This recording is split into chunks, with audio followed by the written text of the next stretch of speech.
I'm Lindsay and I am the VP of Commercial at MFX.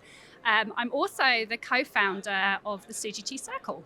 Last night we held the first CGT Circle event in Baltimore, and that was hosted by our friends at Keytech, who are an engineering consultancy.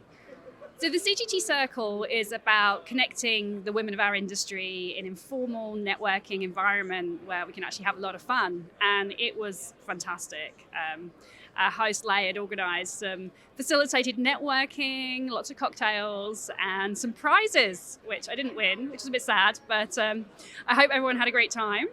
And yeah, we had a lot of fun. This conference is amazing. It's the first time I've been to ASGCT, which is really embarrassing because I've been in Cell and Gene for forever, and so many people have said, I can't believe it's your first ASGCT.